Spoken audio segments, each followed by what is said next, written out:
1855. Interrompeu a sua publicação alguns anos depois, o que quer dizer que, de acordo com as regras que nós definimos para este projeto dos jornais centenários, desde que tivesse mais de um ano de publicação interrompida, não seria considerado no âmbito deste projeto dos jornais centenários continuados. O Setubalense é um caso desses, interrompeu a edição nos anos 80 do século XIX durante alguns anos, mas recomeçou-a numa série de 1919. Portanto, de acordo com o projeto que nós aqui estamos a desenvolver, ele passou a ser centenário em 2019. Quando visitarem a exposição lá em cima, vão ver um cartaz mais completo sobre a Expo Setubalense, em que a edição de 1855 está totalmente preservada, como se tivesse saído ontem. No entanto, a edição de 1919 está neste estado. Tem alguma razão, Marcos, para isto acontecer? A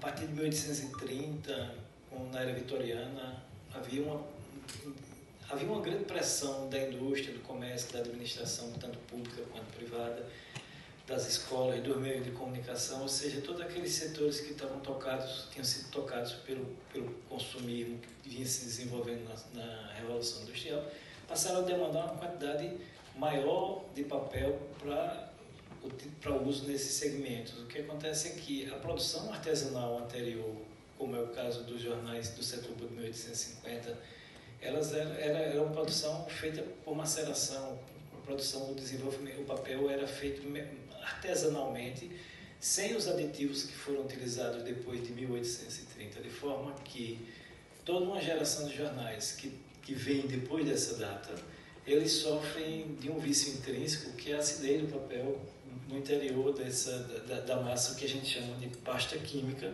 que forma esse papel.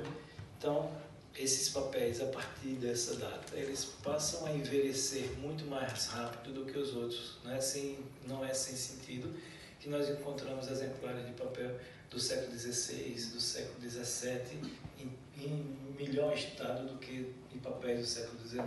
Isso se dá em razão dessa natureza intrínseca do papel.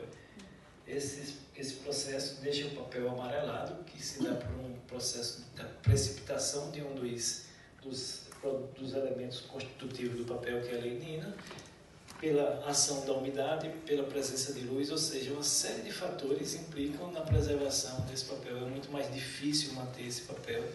E assim, a gente sabe que dentro dele tem um relógio que está pulsando e que em um dado momento, que a gente não sabe qual é, mas talvez seja mais breve do que pensamos, esse papel desagrega ao ponto que a gente não possa mais utilizar. Então, o processo de preservação, ele é não somente oportuno, mas ele é necessário, ele é urgente para a preservação desses documentos. Como a gente não tem condição de preservar esses, a gente sabe que é uma tarefa inglória lutar contra a perda do papel, a urgência, o foco primário da preservação é preservar a informação com os meios que a gente dispõe hoje da melhor forma possível e depois preservar o papel até o limite da tecnologia, até o limite do possível.